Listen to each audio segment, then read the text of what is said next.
नमस्कार। ये है कहानियों का संसार किस्सा कहानी। किस्सा कहानी में मैं हाजिर हूँ भारती कुमारी। आप सबको पता ही होगा आजकल हमारी किस्सा कहानी पर चल रही है प्रेमचंद की कहानियों की सीरीज। प्रेमचंद का कथा संसार, उनका रचना संसार इतना विशाल है कि हम कितने भी कोशिश करें तो हमें लगता है कि कुछ ना कुछ तो छूट ही गया हमसे पढ़ना, और छूट भी जाता है सच में। तो जो उनका विशाल सागर जैसा रचना संसार है उसमें से एक छोटे सी बूंद उठाने की कोशिश मैंने भी की है। आज मैं सुना रही हूँ आप लोगों को एक कहानी। इस कहानी का शीर्षक है कोई दुख ना हो तो बकरी खरीद लो। तो जैसा कि शीर्षक से ही आप लोगों को लग रहा होगा कि ये एक हास्य कहानी है। प्रेमचंद की अमूमन हास्य रचनाएं कम हैं, और जो हो सकता है बहुत सारे पाठक ऐसे हों कि हास्य रचनाओं तक ना पहुंच पा रहे हों, तो उन सब के लिए विशेष करके है ये। कहानी का शीर्षक है कोई दुख ना हो तो बकरी खरीद लो। उन दिनों दूध की तकलीफ थी। कई डेयरी फर्मों की आजमाइश की, आहारों का इम्तिहान लिया, कोई नतीजा नहीं। 2-4 दिन तो दूध अच्छा मिलता, फिर मिलावट शुरू हो जाती। कभी शिकायत होती दूध फट गया, कभी उसमें से नागवार बू आने लगी, कभी मक्खन के रेजे निकलते। आखिर एक दिन एक दोस्त से कहा, भाई आओ साझे में एक गाय ले लें, तुम्हें भी दूध का आराम होगा, मुझे भी। लागत आधी आधी, खर्च आधा आधा, तो दूध भी आधा आधा। दोस्त राजी हो गया। मेरे घर में जगह नहीं थी और गोबर वगैरह से मुझे नफरत है। उनके मकान में काफी जगह थी, इसलिए प्रस्ताव हुआ कि गाय उन्हीं के घर रहे। इसके बदले उन्हें गोबर पर एक छत्र अधिकार रहे। वो उसे पूरी आजादी से पाथें, उपले बनाए, घर लीपें, पड़ोसियों को दें या उसे किसी आयुर्वेदिक उपयोग में लाए। इकरार करने वाले को इसमें कोई किसी प्रकार की आपत्ति या प्रतिवाद ना होगा, और इकरार करने वाला सही होश हवास में इकरार करता है कि वो गोबर पर कभी अपना अधिकार जमाने की कोशिश ना करेगा और ना किसी का इस्तेमाल करने के लिए आमादा करेगा। दूध आने लगा। रोज रोज की झंझट से मुक्ति मिली। एक हफ्ते तक किसी तरह की शिकायत ना पैदा हुई। गरम गरम दूध पीता था और खुश होकर गाता था, रब का शुक्र अदा कर भाई जिसने हमारी गाय बनाई, ताजा दूध पिलाया उसने, लुत्फे हयात चखाया उसने, दूध से भीगी रोटी मेरी उसके करम ने बख्शी सेरी, खुदा की रहमत की है मूरत, मूरत कैसी भोली भाली सूरत। मगर धीरे धीरे यहाँ पुरानी शिकायतें पैदा होने लगी। यहाँ तक नौबत पहुंची कि दूध सिर्फ नाम का ही दूध रह गया। कितना ही उबालो, ना कहीं मलाई का पता, ना मिठास का। पहले तो शिकायत कर लिया करता था, इससे दिल का बुखार निकल जाता था। शिकायत से सुधार ना होता तो दूध बंद कर देता था। अब तो शिकायत का भी मौका ना था, बंद कर देने का जिक्र ही क्या। भिखारी का गुस्सा अपनी जान पर, पियो या नाले में डाल दो। 8 आने रोज का नुस्खा किस्मत में लिखा हुआ। बच्चा दूध को मुंह न लगाता, पीना तो दूर की बात। आधों आध चक्कर डालकर कुछ दिनों दूध पिलाया तो फोड़े निकलने शुरू हो गए, और मेरे घर में रोज बमचक मची रहती। बीवी नौकर से फरमाती दूध ले जाकर उन्हीं के सर पर पटका। मैं नौकर को मना कर देता। वो कहती, अच्छे दोस्त हैं तुम्हारे, उसे शर्म भी नहीं आती? क्या इतना अहमक है कि इतना भी नहीं समझता कि ये लोग दूध देखकर क्या कहेंगे? गाय को अपने घर मंगवा लो, बला से बदबू आएगी, मच्छर होंगे, दूध तो अच्छा मिलेगा। रुपए खर्चे हैं तो उसका मजा तो मिलेगा। अब चड्ढा साहब मेरे पुराने मेहरबान हैं, खासी बेतकल्लुफी है उनसे। ये हरकत उनकी जानकारी में होती तो ये बात किसी तरह गले में नहीं उतरती। या तो उनकी बीवी की शरारत है या नौकर की, लेकिन मैं जिक्र कैसे करूं? और फिर उनकी बीवी से भी तो राह रस्म है। कई बार मेरे घर आ चुकी हैं। मेरी बीवी जी भी उनके घर यहाँ कई बार मेहमान बनकर जा चुकी हैं। क्या वो यकायक इतनी बेवकूफ हो जाएंगी, सरिहन आंखों में धूल झोंकेंगी? और फिर चाहे किसी की शरारत हो, मेरे लिए यह गैर मुमकिन था कि उनसे दूध की खराबी की शिकायत करता। खैरियत ये हुई कि तीसरे महीने चड्डा का तबादला हो गया। मैं अकेले गाय नहीं रख सकता था, साझा टूट गया। गाय आधे दामों में बेच दी गई। मैंने उस दिन इत्मीनान की सांस ली। आखिर ये सलाह हुई कि एक बकरी रख ली जाए। इस बीच आंगन के एक कोने में पड़ी रह सकती थी। उसे दुहने के लिए ना ग्वाले की जरूरत, ना उसका गोबर उठाने, नाद धोने, चारा भूसा डालने के लिए किसी अहीरिन की जरूरत। बकरी तो मेरा नौकर भी आसानी से दूह लेगा। थोड़ी सी चोकर डाल दी, चलिए किस्सा तमाम हुआ। फिर बकरी का दूध फायदेमंद भी ज्यादा है, बच्चों के लिए खास तौर पर। जल्दी हजम होता है, ना गर्मी करे ना सर्दी, स्वास्थ्यवर्धक भी है। संयोग से मेरे यहाँ जो पंडित जी मेरे मसौदे नकल करने आया करते थे, इन मामलों में काफी तजुर्बेकार थे। उनसे जिक्र आया तो उन्होंने एक बकरी की ऐसी स्तुति गाई, उसका ऐसा कसीदा पढ़ा कि मैं बिना देखे ही उस बकरी का प्रेमी हो गया।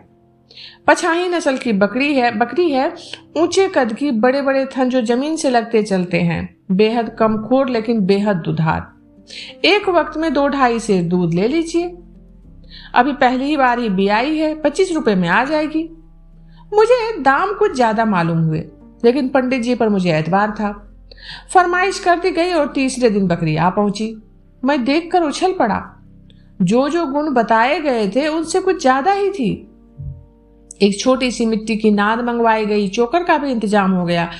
शाम को मेरे नौकर ने दूध निकाला तो सचमुच 2.5 सेर। मेरी छोटी पतीली लबालब भर गई थी। अब तो मूसलों ढोल बजाएंगे। ये मसला इतने दिनों के बाद जाकर कहीं हल हुआ। पहले ही ये बात सूझती तो क्यों इतनी परेशानी होती। पंडित जी का बहुत बहुत शुक्रिया अदा किया। मुझे सवेरे तड़के और शाम को उसके सींग पकड़ने पड़ते थे, तब आदमी दूह पाता था। लेकिन ये तकलीफ इस दूध के मुकाबले तो कुछ भी ना थी। बकरी क्या है, कामधेनु है। बीवी ने सोचा इसे कहीं नजर न लग जाए, इसलिए उसके गले के लिए एक लिहाफ तैयार किया। घर में जो कुछ जूठा बचता देवी जी खुद जाकर उसे खिला आती थी। लेकिन एक ही हफ्ते में दूध की मात्रा कम होने लगी। नजर जरूर लग गई। बात क्या है? पंडित जी से हाल कहा तो उन्होंने कहा, साहब देहात की बकरी है, जमींदार की, बेदरेग अनाज खाती थी और सारे दिन बाग में घूमा चरा करती थी। यहाँ बंदे बंदे दूध कम हो जाए तो ताज्जुब नहीं है। इसे जरा टहला दिया कीजिए। लेकिन शहर में बकरी को टहलाए कौन और कहाँ टहलाए? इसलिए यह तय हुआ कि बाहर कहीं मकान लिया जाए। वहां बस्ती से जरा निकलकर खेत और बाग है। कहार घंटे 2 घंटे टहलाया आया करेगा। झटपट मकान बदला और गो कि मुझे दफ्तर आने जाने में 3 मील का फासला तय करना पड़ता था, लेकिन अच्छा दूध मिले तो मैं इसका दुगना फासला तय करने को तैयार था। नए घर का मकान खूब खुला हुआ था। मकान के सामने सहन था, जरा और बढ़कर आम और महुए का बाग। बाग से निकलिए तो काछियों के खेत थे, किसी में आलू किसी में गोभी। एक काछी से तय कर लिया कि रोज बकरी के लिए कुछ हरियाली दे जाया करे। लेकिन इतनी कोशिश करने पर भी दूध की मात्रा में कुछ खास बढ़त नहीं हुई। 2.5 सेर की जगह मुश्किल से सेर भर दूध निकलता था, लेकिन यह तस्कीन थी कि दूध खालिस है। यही क्या कम है? मैं ये कभी नहीं मान सकता कि खिदमतगारी के मुकाबले में बकरी चराना ज्यादा जलील काम है। हमारे देवताओं और नबियों का बहुत सम्मानित वर्ग गले चराया करते थे। कृष्ण जी भी तो गायें चराया करते थे। कौन कह सकता है कि उस गले में बकरियां ना रही होंगी? हजरत ईसा और हजरत मोहम्मद दोनों ही भेड़े चराते थे। लेकिन आदमी रूढ़ियों का दास है। जो कुछ बुजुर्गों ने नहीं किया उसे वो कैसे करे? नए रास्ते पर चलने के लिए जिस संकल्प और दृढ़ आस्था की जरूरत है वो हर एक में होती नहीं। धोबी आपके गंदे कपड़े धो लेगा, लेकिन आपके दरवाजे पर झाड़ू लगाने में अपनी हतक समझता है। जयराम पेशा कौमों के लोग बाजार से कोई चीज कीमत देकर खरीदना अपनी शान के खिलाफ समझते हैं। मेरे खिदमतगार को बकरी लेकर बाग में जाना बुरा मालूम होना पड़ता था। घर से तो ले जाए, लेकिन बाग में उसे छोड़कर खुद किसी पेड़ के नीचे सो जाता। बकरी पत्तियां चर लेती थी। लेकिन एक दिन उसके जी में आया कि जरा बाग से निकलकर खेतों की सैर करे। यूं तो वो बड़ी सभ्य और सुसंस्कृत बकरी थी, उसके चेहरे से ही गंभीरता झलकती थी। लेकिन बाग और खेत में घुसने की आजादी नहीं है, इस बात को वो ना समझ सकी। एक रोज किसी के खेत में घुस गई और गोभी के कई क्यारियां साफ कर गई। काची ने देखा तो उसके कान पकड़ लिए और मेरे पास लाकर बोला, बाबूजी, इस तरह आपकी बकरी हमारे खेत चरेगी तो हम तो तबाह हो जाएंगे। आपको बकरी रखने का शौक है तो इसे बांध कर रखिए ना। आज तो हमने आपका लिहाज किया, लेकिन फिर हमारे खेत में गई, हम या तो इसकी टांग तोड़ देंगे या कानी हौज भेज देंगे। अभी वो अपना भाषण खत्म भी नहीं कर पाया था कि उसकी बीवी आ पहुंची और उसने इसी विचार को और भी जोरदार शब्दों में अदा किया। हाँ हाँ करती ही रही, मगर रांड खेत में घुस गई और सारा खेत चौपट कर दिया। इसके पेट में भवनी बैठे, यहां कोई तुम्हारा दबैल नहीं है, हाकिम होंगे अपने घर में होंगे, बकरी रखना है तो बांध कर रखो, नहीं तो गला ऐंठ दूंगी। मैं भीगी बिल्ली बना हुआ खड़ा था। जितनी फटकार आज सहनी पड़ी उतनी जिंदगी में कभी नहीं सही थी, और जिस धीरज से आज काम लिया, अगर उसे दूसरे मौकों पर काम लिया होता तो आज आदमी होता। कोई जवाब नहीं सूझता था, बस यही जी चाहता था कि बकरी का गला घोट दूं और खिदमतगार को 150 हंटर जमाऊं। मेरी खामोशी से वो औरत भी शेर होती जाती थी। आज मुझे मालूम हुआ कि किन्हीं किन्हीं मौकों पर खामोशी नुकसानदेह साबित होती है। खैर, मेरी बीवी ने घर में से ये गुलगपाड़ा सुना तो दरवाजे पर आ गई, तो हेकड़ी से बोली, तू कानी हौज पहुंचा दे। और क्या करेगी, नाहक टर टर कर रही है घंटे भर से, जानवर ही तो है, एक दिन खुल गई तो क्या उसकी जान लेगी तू। खबरदार जो एक बात भी मुंह से निकाली, क्यों नहीं खेत के चारों तरफ झाड़ लगा देती, कांटों से रूंध दे। अपनी गलती तो मानते नहीं, ऊपर से लड़ने आई है, अभी पुलिस में इत्तला कर दे तो बंधे बंधे फिरो। मेरी बीवी की बात कहने की इस शासनपूर्ण शैली ने उन दोनों को ठंडा कर दिया, लेकिन उनके चले जाने के बाद मैंने देवी जी की खूब खबर ली। गरीबों का नुकसान भी करती हो और उसके ऊपर रौब भी जमाती हो, इसी का नाम इंसाफ है। देवी जी ने गर्वपूर्वक उत्तर दिया, मेरा एहसान तो ना मानोगे कि शैतानों को कितनी आसानी से भगा दिया, लगे उल्टे डांटने। गवारों को राह बतलाने का सख्ती के सिवा कोई दूसरा तरीका नहीं है। सज्जनता या उदारता उनकी समझ में नहीं आती, उसे ये लोग कमजोरी समझते हैं, और कमजोर को कौन नहीं दबाना चाहता। जब खिदमतगार से जवाब तलब किया तो उसने साफ साफ कह दिया, साहब बकरी चराना मेरा काम नहीं है। मैंने कहा, तुमसे बकरी चराने को कौन कहता है, जरा उसे देखते रहा करो कि किसी खेत में ना जाए, इतना भी तुमसे नहीं हो सकता। उसने फिर टका सा जवाब दे दिया, मैं बकरी नहीं चरा सकता साहब, कोई दूसरा आदमी रख लीजिए। आखिर मैंने खुद शाम को उसे बाग में चरा लाने का फैसला किया। इतने जरा से काम के लिए एक नया आदमी रखना मेरी हैसियत से बाहर था, और अपने इस नौकर को जवाब भी नहीं देना चाहता था, जिसने कई साल तक वफादारी से मेरी सेवा की थी और ईमानदार भी था। दूसरे दिन दफ्तर से जरा जल्द चला आया और चटपट बकरी को लेकर बाग में जा पहुंचा। जाड़ों के दिन थे, ठंडी हवा चल रही थी, पेड़ों के नीचे सूखी पत्तियां गिरी हुई थी। बकरी एक पल में वहां जा पहुंची। मेरी दलेल हो रही थी, उसके पीछे पीछे दौड़ता फिरता था। पहले दफ्तर से लौटकर जरा आराम किया करता था, आज ये कवायद करनी पड़ गई। थक गया, लेकिन मेहनत सफल हो गई। आज बकरी ने कुछ ज्यादा दूध दिया। ये ख्याल आया, अगर सूखी पत्तियां खाने से दूध की मात्रा बढ़ गई तो यकीनन हरी पत्तियां खिलाई जाएं तो इससे कहीं बेहतर नतीजा निकले। लेकिन समस्या ये थी कि हरी पत्तियां आए कहां से। पेड़ों से तोड़ूं तो बाग का मालिक जरूर ऐतराज करेगा। कीमत देकर हरी पत्तियां मिल नहीं सकती थी। फिर सोचा, क्यों ना एक बार बांस के लग्गे से पत्तियां तोड़ूं। मालिक ने शोर मचाया तो उससे आरजू मिन्नत कर लेंगे। राजी हो गया तो खैर, नहीं तो देखी जाएगी। थोड़ी सी पत्तियां तोड़ लेने से पेड़ का क्या बिगड़ जाता है।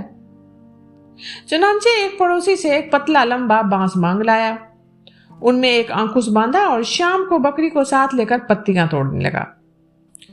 चोर आंखों से इधर उधर देखता जाता था, कहीं मालिक तो नहीं आ रहा। अचानक से वही काछी एक तरफ से आ निकला और मुझे पत्तियां तोड़ते देखकर बोला, ये क्या करते हो बाबूजी, आपके हाथ में ये लग्गा अच्छा नहीं लगता। बकरी पालना हम गरीबों का काम है, आप जैसे शरीफों का नहीं। मैं कट गया, कुछ जवाब ना सूझा। अब इसमें क्या बुराई है, अपने हाथ से अपना काम करने में क्या शर्म, वगैरह वाले जवाब कुछ हल्के बेहकीकत बनावटी मालूम हुए। सफेद पोशी के आत्मगौरव के ने जवान बंद कर दी। काची ने पास आकर मेरे हाथ से लग्गा ले लिया और देखते देखते हरी पत्तियों का ढेर लगा दिया और पूछा, पत्तियां कहाँ रखाऊं? मैंने झेपते हुए कहा, तुम रहने दो, मैं उठा ले जाऊंगा।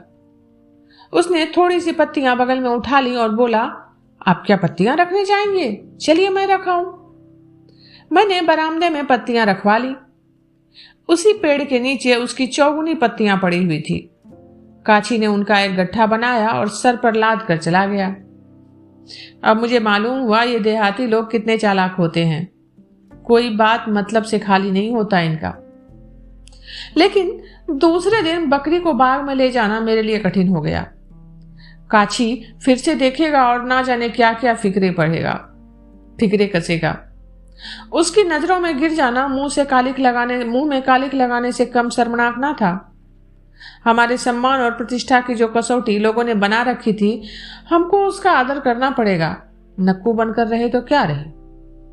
लेकिन बकरी इतनी आसानी से अपने निर्द्वंद्व आजाद चहलकदमी से हाथ नहीं खींचना चाहती थी, जिसे उसने अपने साधारण दिनचर्या समझना शुरू कर दिया था। शाम होते ही उसने इतने जोर जोर से प्रतिवाद का स्वर उठाया कि घर में बैठना मुश्किल हो गया। गिटगिटार में का निरंतर स्वर आकर कान के पर्दों को छत विछत करने लगा। हे भगवान, कहां भाग जाऊं? बीवी ने उसे गालियां देनी शुरू कर दी। मैंने गुस्से में आकर कई डंडे रशीद किए, मगर उसे सत्याग्रह स्थगित ना किया करना था, ना किया। अब बड़े संकट में जान थी। आखिर मजबूर हो गया। अपने किए का क्या इलाज है? 8 बजे रात, जाड़ों का समय, घर से बाहर मुंह निकालना मुश्किल, और मैं बकरी को बाग में टहला रहा था और अपनी किस्मत को कोस रहा था। अंधेरे में पांव रखते मेरी रूह कांपती थी। एक बार सामने से एक सांप निकल गया था। अगर उसके ऊपर पैर पड़ जाता तो जरूर काट लेता। तब से मैं अंधेरे में कभी नहीं निकलता था। लेकिन आज इस बकरी के कारण मुझे इस खतरे का भी सामना करना पड़ रहा है। जरा भी हवा चलती और पत्ते खड़कते तो मेरी आंखें ठिठुर जाती और पिंडलियां कांपने लगती। शायद उस जन्म में मैं बकरी रहा होऊंगा और ये बकरी मेरी मालकिन रही होगी। उसी का प्रायश्चित इस जन्म में भोग रहा हूं। बुरा हो उस पंडित का जिसने ये बला मेरे सिर मढ़ी। गृहस्थी भी जंजाल ही है। बच्चा ना होता तो क्यों इस मूजी जानवर की इतनी खुशामद करनी पड़ती। और ये बच्चा बड़ा हो जाएगा तो बात ना सुनेगा, कहेगा आपने मेरे लिए किया ही क्या है, कौन सी जायदाद छोड़ी है। ये सजा भुगत कर रात के 9 बजे मैं लौटा। अगर रात को बकरी मर जाती तो मुझे जरा भी दुख नहीं होता। दूसरे दिन सुबह से ही मुझे ये फिक्र सवार हुई कि किसी तरह रात की बेगार से छुट्टी मिले। आज दफ्तर में छुट्टी थी। मैंने एक लंबी रस्सी मंगवाई और शाम को बकरी के गले में रस्सी डालकर एक पेड़ की जड़ से बांधकर सो गया। अब चरे जितना चाहे। अब चिराग जलते जलते खोल लाऊंगा। छुट्टी थी ही। शाम को सिनेमा देखने की ठहरी। एक अच्छा सा खेल आया हुआ था। नौकर को भी साथ लिया, वरना बच्चे को कौन संभालता।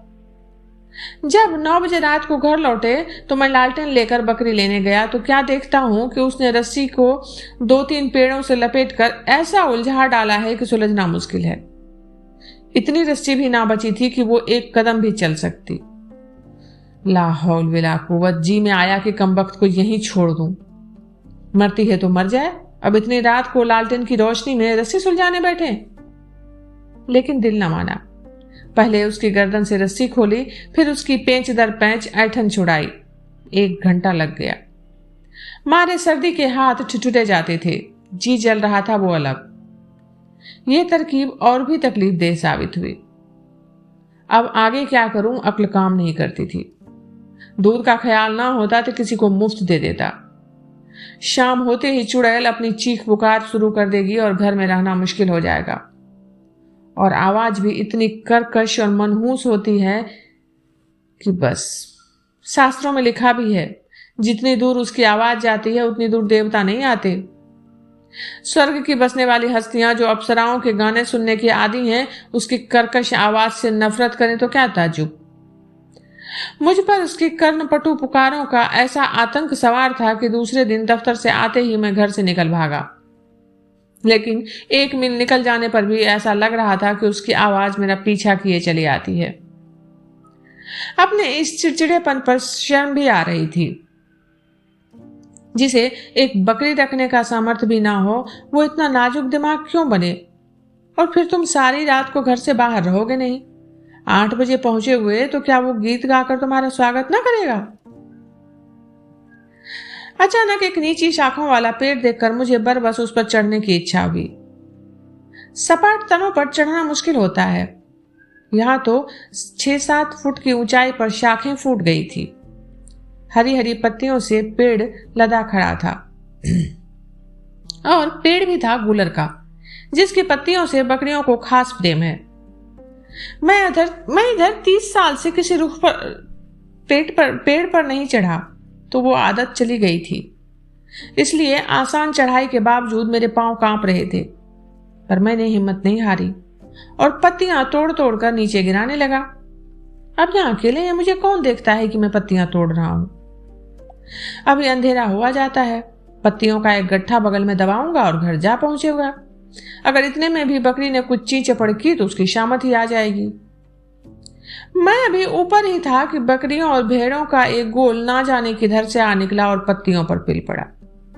मैं ऊपर से चीख रहा हूं, मगर कौन सुनता है? चरवाहे का कोई पता नहीं, कहीं दुबक रहा होगा कि देख लिया जाऊंगा तो गालियां पड़ेंगी। मैं झल्ला कर नीचे उतरने लगा। एक एक पल में पत्तियां गायब होती जाती थी। उतर कर एक एक की टांग तोड़ूंगा। अचानक से पांव फिसला और मैं 10 फीट की ऊंचाई से नीचे आ गया। कमर में ऐसी चोट आई कि 5 मिनट तक आंखों तले अंधेरा छाया रहा। खैरियत हुई कि और ऊपर से नहीं गिरा, नहीं तो यहीं शहीद हो जाता। पर मेरे गिरने के धमाके से बकरियां भागी और थोड़ी सी पत्तियां बच रहीं। अब जरा होश ठिकाने हुए तो मैंने उन पत्तियों को जमा करके एक गट्ठा बनाया और मजदूरों की तरह उसे कंधे पर रखकर शर्म की तरह छिपाए घर चला। रास्ते में कोई दुर्घटना नहीं हुई। जब मकान कोई 4 फलांग रह गया तो मैंने कदम तेज किए कि कहीं कोई देख ना ले, तो वो काछी सामने से आती दिखाई दिया। कुछ ना पूछो उस वक्त मेरी हालत क्या हुई। रास्ते के दोनों तरफ खेतों की ऊंची मेड़े थी, जिसके ऊपर नागफनी निकलेगा तो भगवान जाने क्या सितम ढाए। कहीं मुड़ने का रास्ता नहीं, और सिर झुकाकर मैं इस तरह निकल जाना चाहता था कि जैसे कोई मजदूर हो। नीचे की सांस नीचे थी और ऊपर की ऊपर, जैसे वो काछी कोई खूंखार शेर हो। बार बार ईश्वर को याद कर रहा था कि हे भगवान, तू ही आफत के मारे हुए को मददगार है। इस मरदूद की जबान बंद कर दे, एक क्षण के लिए उसकी आंखों की रोशनी गायब कर दे। आह, वो यंत्रणा का क्षण जब मैं उसके बराबर 1 गज फासले से निकला। एक एक कदम तलवार की धार पर पड़ रहा था। शैतानी आवाज कानों में आई, कौन है रे? कहां से पत्तियां तोड़े लाता है? मुझे मालूम हुआ नीचे से जमीन निकल गई है और मैं उसके गहरे पेट में जा पहुंचा हूं। रोए बर्छियां बने हुए हैं, दिमाग में उबाल सा आ रहा है, शरीर को लकवा सा मार गया, जवाब देने का होश न रहा। तेजी से 2-3 कदम आगे बढ़ गया, लेकिन वो इच्छित क्रिया ना थी, प्राण रक्षा की सहज क्रिया थी कि एक जालिम हाथ गट्ठे पर पड़ा और गट्ठा नीचे गिर गया। फिर मुझे याद नहीं क्या हुआ। मुझे जब होश आया तो मैं अपने दरवाजे पर पसीने से तर खड़ा था, जैसे कि मिर्गी के दौरे के बाद उठा हूं।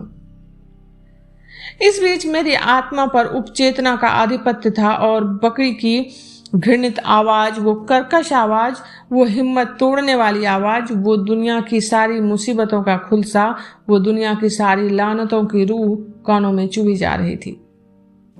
बीवी ने पूछा, आज कहाँ चले गए थे? इस चुड़ैल को जरा भाग भी ना ले गए? जीना मुहाल किए देती है। मन करता है घर से निकलकर कहीं चली जाऊं। मैंने इत्मीनान दिलाया, आज चिल्ला लेने दो, कल सबसे पहला काम ये करूंगा कि इसे घर से बाहर करूंगा, चाहे कसाई को देना पड़े। और लोग ना जाने कैसे बकरियां पालते हैं। बकरी पालने के लिए कुत्ते का दिमाग चाहिए। सुबह को बिस्तर से उठकर इसी फिक्र में था कि इस काली बला से क्यों कर मुक्ति मिले कि सहसा एक गड़ड़िया बकरियों का एक गल्ला चराता हुआ आ निकला। मैंने उसे पुकारा और उससे अपनी बकरी को चराने की बात कही। गड़ेरिया राजी हो गया, यह उसका काम था। मैंने पूछा, क्या लोगे? हुजूर, 1 बकरी के 8 आने मिलते हैं। मैंने कहा, मैं 1 रुपया दूंगा, लेकिन बकरी कभी मेरे सामने ना आए। ये सुनकर गडेरिया हैरत में पड़ गया।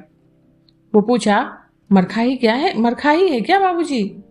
मैंने कहा, नहीं नहीं, बहुत सीधी है, बकरी क्या ही मारेगी, लेकिन मैं उसकी सूरत नहीं देखना चाहता। उसने फिर पूछा, अभी दूध तो देती है ना बाबूजी? हाँ हाँ, सेर सवा सेर दूध देती है। ठीक है बाबूजी, दूध आपके घर पहुंच जाया करेगा। मैंने कहा, तुम्हारी मेहरबानी। जिस वक्त बकरी घर से निकली, मुझे ऐसा मालूम हुआ मेरे घर का पाप निकला जा रहा है। बकरी भी खुश थी, गोया कैद से छूटी है। गरेड़िए ने उसी वक्त दूध निकाला और घर में रखकर बकरी को लिए चला गया। ऐसा बेगराज ग्राहक उसे जिंदगी में शायद पहली बार ही मिला होगा। खैर, बकरी के जाने के बाद 1 हफ्ते तक दूध थोड़ा बहुत आता रहा, फिर उसकी मात्रा कम होने लगी, यहाँ तक कि 1 महीना खत्म होते होते दूध बिल्कुल बंद हो गया। मालूम हुआ कि बकरी गाभिन हो गई है। मैंने जरा भी ऐतराज ना किया। काची के पास गाय थी, उससे दूध लेने लगा। मेरा नौकर खुद जाकर दूध लाता था। कई महीने गुजर गए। गरड़िया महीने में 1 बार आकर अपना रुपया ले जाता। मैंने कभी उससे बकरी का जिक्र तक नहीं किया। उसके ख्याल से ही मेरी आत्मा कांप जाती थी। गडरिये को अगर चेहरे का भाव पढ़ने की कला आती होती तो वो अपनी बड़ी आसानी से अपनी सेवा का पुरस्कार दोगुना कर सकता था। एक दिन मैं दरवाजे पर बैठा हुआ था कि गरेड़िया अपनी बकरियों का गल्ला लिए आ निकला। मैं उसका रुपया लाने अंदर गया कि क्या देखता हूं, मेरी बकरी 2 बच्चों के साथ मकान में आ पहुंची। वो पहले सीधी उस जगह गई जहां बंधा करती थी, फिर वहां से आंगन में आई और शायद परिचय दिलाने के लिए मेरी बीवी की तरफ ताकने लगी। उन्होंने दौड़कर एक बच्ची को गोद में ले लिया और कोठरी में जाकर महीनों का जमा चोकर निकाल लाई और ऐसी मोहब्बत से बकरी को खिलाने लगी जैसे बहुत दिनों की बिछड़ी हुई सहेली आ गई हो। ना वो पुरानी कटुता थी, ना वो मनमुटाव। कभी बच्चे को चुमकारती थी, कभी बकरी को सहलाती थी और बकरी डाकगरी की गाड़ी की तरह की रफ्तार से चोकर उड़ा रही थी। तब वो मुझसे बोली, कितने खूबसूरत बच्चे हैं ना? हाँ, बहुत खूबसूरत। बीवी बोली, मैं जी चाहता है एक पाल लूं। अच्छा, अभी तबीयत नहीं भरी तुम्हारी? तुम भी ना बड़े निर्मोही हो। चोकर खत्म हो गया। बकरी इत्मीनान से विदा हो गई। दोनों बच्चे भी उसके पीछे फुदकते चले गए।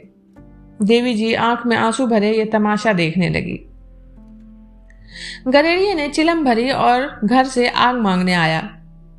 चलते वक्त बोला, कल से दूध पहुंचा दिया करूंगा मालिक।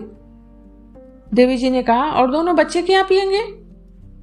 बच्चे कहां तक पिएंगे बहू जी? 2 सेर दूध अच्छा ना होता था, इस मारे नहीं लाया। मुझे रात को वो मर्मांतक घटना याद आ गई। मैंने कहा, दूध लाओ या ना लाओ तुम्हारी खुशी, लेकिन बकरी को इधर ना लाना। उस दिन से ना तो वो गडेरिया नजर आया, ना वो बकरी, और ना मैंने पता लगाने की कोशिश की।